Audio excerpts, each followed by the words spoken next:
If you've forgotten the password for your locked notes in the Apple Notes app, you can't directly reset it or recover your locked note, as Apple does provide a method for recovering a forgotten passcode.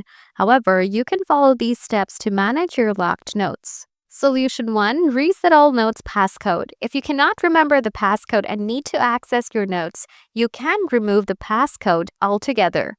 Open the Settings app on your iPhone.